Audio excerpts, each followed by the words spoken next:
Hello everyone, कैसे हैं आप सब और क्या हाल समाचार हैं आपके। देखिए, सबसे पहले तो गुड न्यूज़ ये है कि ये बुक की डिलीवरी शुरू हो गई है लास्ट 3-4 दिन से। अगर ईमानदारी से कहा जाए तो मेरे पास कुरियर भी अभी पहुंचा है और आप लोगों के पास मिलना चालू हो चुका है।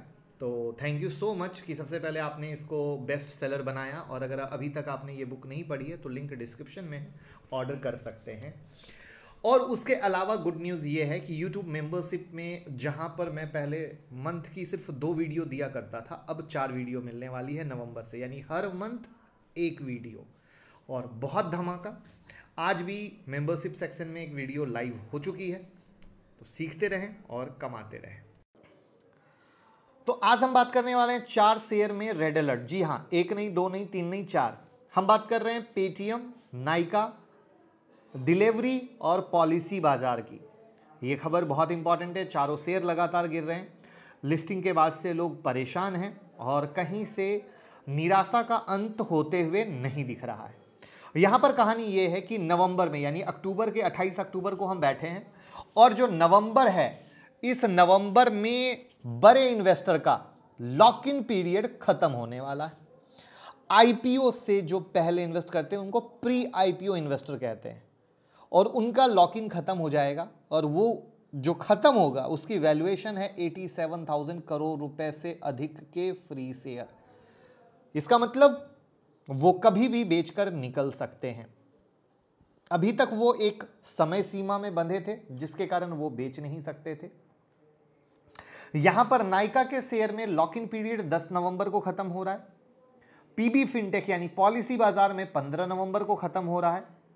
पेटीएम में 18 नवंबर को खत्म हो रहा है और डिलीवरी में 24 नवंबर को खत्म होगा। तो जहां पर ये शेयर लगातार गिर रहे हैं, नवंबर में जब ये इन्वेस्टर एग्जिट करेंगे तो और बाहर पैनिक सेलिंग देखा जा सकता है। यहां पर अगर आप जोमेटो को याद करेंगे तो आपको याद आएगा कि ऐसा ही कुछ हुआ था जब जोमेटो में प्री आईपीओ इन्वेस्टर ने एग्जिट लिया था और काफी गिरावट देखी गई थी। बट मुझे लगता है कि जब प्री आईपीओ इन्वेस्टर निकल जाएंगे और निकलने के बाद जो भी एक बॉटम के करीब का लेवल बनेगा, वहां पर कहीं ना कहीं मार्केट रुकने की, थमने की कोशिश करेगा, ये मेरा मानना है। जैसा कि अगर आप देखो जोमेटो उस गिरावट के बाद जब गिरा, उस लो से रिकवर भी हुआ और वहां पर फिर अटका भी। तो सेम कहानी मुझे होती हुई यहां पर भी लगती है कि इस तरह से कुछ हो सकता है। क्या आप मेरी बात से एग्री करते हैं? आप भी मानते हैं कि यस, उस समय के बाद जो एक साइकोलॉजिकल पैनिक क्रिएट है वो कहीं ना कहीं थमेगा इन चारों शेयर में? कमेंट में जरूर बताइए। और अब बात करते हैं डीसीएक्स सिस्टम आईपीओ है गरम। किस तरीके से जानते हैं? देखिए, केबल और वायर हार्नेस असेंबल बनाने वाली कंपनी है। जो आईपीओ है 31 अक्टूबर को खुलेगा, 2 नवंबर को बंद हो जाएगा। 197 से 207 का प्राइस बैंड है, यानी जो इन्वेस्टर को पसंद है सस्ता शेयर, ये बिल्कुल उसी तरीके से है। और यहां पर एक और चीज पसंद है इन्वेस्टर को, आईपीओ का साइज जो छोटा होता है ना, तो वहां पर माहौल गर्म बहुत ज्यादा हो जाता है। तो यहां पर 500 करोड़ का इशू साइज है, उसने भी माहौल को गर्मा दिया है। अच्छी बात यह है कि 400 करोड़ का फ्रेश इशू है और 100 करोड़ का ऑफर फॉर सेल है। वरना मोस्टली टाइम क्या होता है, जो पहले के इन्वेस्टर रहते हैं वो ऑफर फॉर सेल लाकर बेचकर निकल जाते हैं, उनको बाकी चीज़ों से लेना देना होता नहीं। और इन सब के मद्देनजर ग्रे मार्केट में इस शेयर को लेकर कहीं ना कहीं एक पॉजिटिव सेंटीमेंट्स देखा जा रहा है।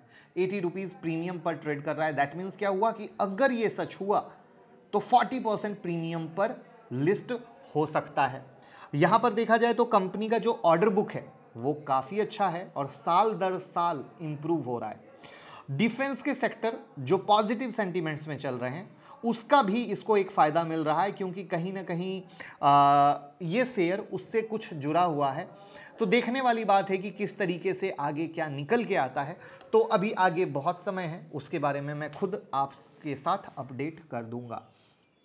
वीडियो को लाइक कर दीजिए दोस्त, बाद में भूल जाइएगा। अब हम बात करते हैं, एफआईआई ने 33% की होल्डिंग तक बेच दी। क्या है कहानी 33% की होल्डिंग को, उसको जानते हैं। हम बात कर रहे हैं 5 आईटी स्टॉक की। जब से धीरे धीरे एफआईआई एग्जिट किए हैं और कहीं हिट आया हो ना आया हो, आईटी शेयर की तो लगी पड़ी है। यहां पर अगर इंडेक्स परफॉर्मेंस पे आए तो निफ्टी आईटी इंडेक्स सबसे वर्स्ट परफॉर्म किया है। यहां पर अगर देखा जाए तो आज के डेट में भी मार्केट में आईटी शेयर के बारे में दो गुटों में लोग बटे हुए हैं। गुट मतलब कुछ लोगों का कहना है कि लार्ज कैप के आईटी स्टॉक बहुत अच्छे हैं, ये करेक्शन बहुत अच्छा टाइम है। वहीं पर कुछ लोगों का कहना है नहीं भैया, जो अमेरिका और यूरोप का स्लो डाउन है, ग्लोबल रिसेशन है, उसका इम्पैक्ट अभी भी आगे भी दिखेगा।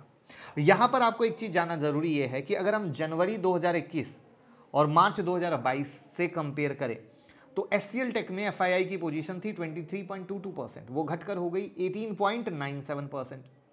इन्फोसिस में 33.39% थी, वो घटकर हो गई 3.03%।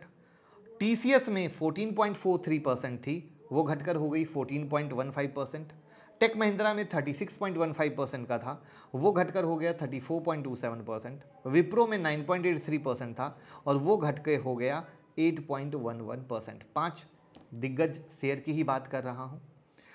अब यहां पर मेरा ये मानना है, आप ऐसे आईटी सेक्टर को पकड़ो। ऐसे तो मैक्सिमम सारे आईटी सेक्टर का रेवेन्यू अमेरिका और यूरोप से आता है, ज़्यादा आता है, बट जिनका रेवेन्यू कम आता है और वो जो क्वालिटी स्टॉक हो उन पे ध्यान देना चाहिए।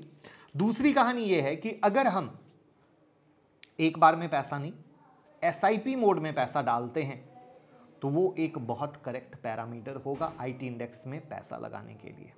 इसका रीज़न क्या है, हम थोड़ा थोड़ा अमाउंट लगा रहे हैं और थोड़ा थोड़ा अमाउंट में इतने अच्छे करेक्शन के बाद अगर 20% का एक, मैं बुरी हालत में, मरी हालत में बोलता हूं, करेक्शन और भी आ गया तो आपके पास बहुत अच्छा माल एक्यूमुलेट हो पाएगा।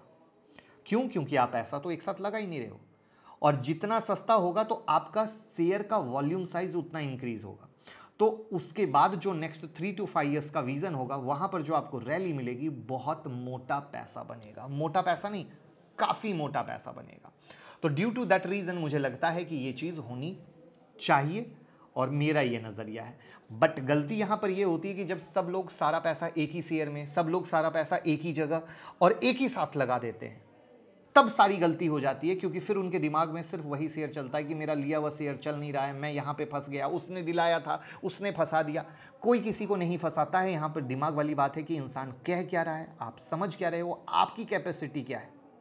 क्योंकि हर इंसान की कैपेसिटी अलग अलग होती है। जैसे ये 5 फिंगर हैं, पांचों फिंगर सेम नहीं है, वैसे ही सुनने वाले हर एक इन्वेस्टर की कैपेसिटी अलग अलग है। तो हर इन्वेस्टर को अपने हिसाब से सोचना पड़ेगा। काफ़ी इन्वेस्टर कर्ज पे पैसा लेकर इन्वेस्ट कर देते हैं, काफ़ी इन्वेस्टर सोचते हैं अरे मैं अभी लगा देता हूँ 6 महीने में मुझे रिटर्न मिल जाएगा। तो ये सब चीज़ें हमें समझनी ज़रूरी है कि कोई एटीएम मशीन तो है नहीं, कार्ड घुसाया निकाल दिया, फिर बाद में वो अटक जाते हैं।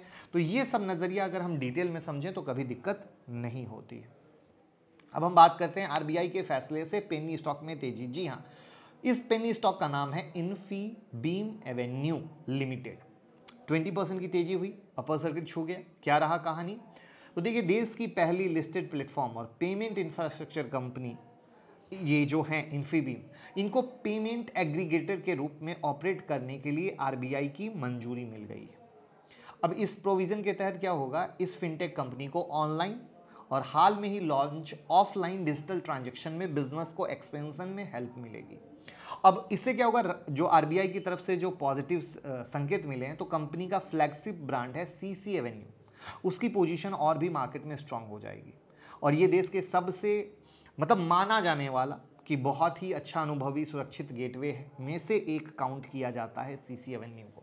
बहुत सारे गेटवे हैं, वहाँ पर सीसी एवेन्यू की एक अपनी वैल्यू है, तो वहाँ पर माना जा रहा है कि ये चीज़ें अच्छी रहेंगी। लेकिन इम्पॉर्टेंट ये है कि ये पेनी स्टॉक है, सिर्फ एक न्यूज़ पे तेजी हुई है, बट क्या न्यूज़ के बाद तेजी कंटिन्यू हो पाती है या बस 2 दिन की चांदनी और फिर अंधेरी रात वाली कहानी निकल के आएगी, ये देखने वाली बात होगी। क्योंकि ऐसे शेयर में इस तरह का डर बहुत ही ज़्यादा रहता है। तो मेरा मानना है कि इन चीज़ों पर बहुत ज़्यादा ध्यान देने की ज़रूरत है। अब हम बात करते हैं टाटा पावर। रिजल्ट आ गए, 85% राइज हुआ है, कॉन्सोलिडेटेड नेट प्रॉफिट में 935 करोड़ के पास का सितंबर 2022 क्वार्टर। अब यहाँ पर टोटल इनकम राइज हुआ है, जो हुआ है वो 10,187 करोड़ से बढ़कर 14,181 करोड़ के करीब। इनका जो पेट है, प्रॉफिट आफ्टर टैक्स है, लगातार 12वीं बार इंक्रीज हुआ है, जो इनके एक मास्टर स्ट्रोक को, बिजनेस स्ट्रैटेजी को बताता है। क्योंकि बहुत कम कंपनियों में मतलब 12 टाइम लगातार ऐसा आप देखोगे कि कंसेक्यूटिव टाइम ग्रोथ दिख रहा है। यहाँ पर इनका जो परफॉर्मेंस आया है बिजनेस के हर एंगल से आया है, चाहे जनरेशन हो, ट्रांसमिशन हो, डिस्ट्रीब्यूशन हो, रिन्यूएबल्स हो, हर एक सेक्टर पर छाप दिखती है। तो ये वो चीज़ें हैं जहां पर टाटा पावर का एक अच्छा रिजल्ट आपको दिखता है। अब चलते हैं चार्ट पर। अब हम चलते हैं बेहतरीन शेयर पर। उससे पहले जैसा कि मेरा प्रॉमिस है, मैंने टेलीग्राम पर निफ्टी का चार्ट, टाटा पावर का चार्ट डाल दिया था और कल रात के 8:30 बजे के शो में एक्सप्लेन भी किया था, करेक्ट है? तो प्लीज़ जुड़ जाइएगा, फ़ायदा लीजिएगा। और साथ में जैसे निफ्टी का जो लेवल था 815, उससे गिरावट होकर 724 तक का लो बना, मोटा मोटा 80-90 पॉइंट का प्रॉफिट इधर हुआ। तो जो चीज़ें हमें लगती है वो हम आपको देते हैं। कल रात के 8:30 बजे के शो में एजिस स्कैम हमने दिया था, उसमें पैसा बना। लेटेंट व्यू हमने दिया था, उसमें पैसा बना। तो हमारी कोशिश है दिल से कि आप उससे कमा सकें। और साथ में फ्री टेक्निकल एनालिसिस की प्लेलिस्ट हमने टेलीग्राम में भी डाल दी है, ट्विटर में भी पिन कर दिया है। आपने नहीं देखी हो इसकी सारी वीडियो को 1 बाय 1 देख डालें। मेरा वो दावा है, मेरी गारंटी है, जिस भाई बहन ने ये वीडियो की पूरी सीरीज़ देख ली उनको किसी चीज़ की ज़रूरत नहीं पड़ेगी। बट सवाल ये है कि क्या आप फ्री की चीज़ की वैल्यू, अहमियत देते हैं? तो ये सिर्फ और सिर्फ आपके लिए है। और प्लीज़ इस वीडियो को ज़रूर शेयर कर दीजिएगा। जो लिंक यहाँ पे भी हमने फ्री की डाली है, जिसे सारा इंडिया सीख सके, कमा सके और उन्हें पता चल सके कि आपका भाई फ्री देता है। क्योंकि कई बार लोगों को लगता है सर आप सिर्फ पेड की बात करते हो। दोस्त, हमने फ्री सबसे पहले बनाया है, बट दुर्भाग्य की बात यह है कि फ्री की वैल्यू कोई करता नहीं है। दैट्स द बिग रीज़न वो चीज़ें छुपी रह जाती हैं और पेड हाईलाइट हो जाता है। Back to the topic, Cummins का जो हाई है 1290 का और आज 1297 का, यानी अगर इसने तेज़ी करनी है तो 1300 रुपये के ऊपर चलना ज़रूरी है। 1300 इसका मेक और ब्रेक है। यहाँ पे याद रखिएगा, जो भी लेवल कल की वीडियो में मैंने दिए थे, ये देख रहे हो ना यहाँ पे, उसमें जिन्होंने पैसा दे दिया वेरी गुड, और जिनके बाकी के लेवल हैं वो एज इट इज़ वैलिड हैं, उसमें कहीं से कोई दिक्कत नहीं है। 1 मंथ का चैलेंज लीजिए, लेवल को पेपर में नोट कीजिए, आपको बहुत फ़ायदा मिलेगा। यहाँ पर होम फर्स्ट डबल बॉटम बनाया है, वहाँ पर आज एक पॉजिटिव संकेत ग्रीन सिग्नल के साथ दिया है।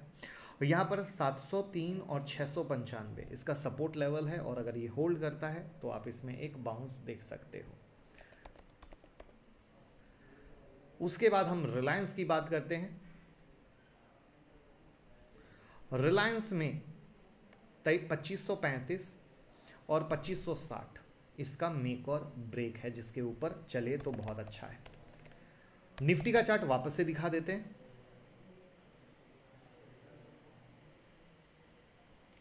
निफ्टी का चार्ट वापस से बैक टू 786 की क्लोजिंग है। तो ऑफकोर्स 838 का हाई लगा, तो आप जानते हो हाई की वैल्यू हमेशा मैं देता हूँ। तो इसका मतलब हो गया 815 और 840 इसका रेसिस्टेंस लेवल है। तो आई होप, हाँ टाटा पावर रह गया, सॉरी। डीमेट और ट्रेडिंग अकाउंट भी ओपन कराना चाहें तो आप करा सकते हैं, लिंक डिस्क्रिप्शन में है। और स्पेशल टेलीग्राम में जो यहाँ पर ये है ना, स्पेशल टेलीग्राम, बजाज फाइनेंस में कुछ दिया गया था स्पेशल, जिसमें मुनाफा बना, तो ऐसी चीज़ें आपको मिलती रहेंगी। यहाँ पे टाटा पावर का भी चार्ट ऑलरेडी हमने दिया हुआ था। तो 222 का सपोर्ट है, बट इसको चलने के लिए 228 के ऊपर चलना ज़रूरी है। तो आई होप सीखते रहें, कमाते रहें, भाई को दुआ में याद रखते रहें। Thank you so much.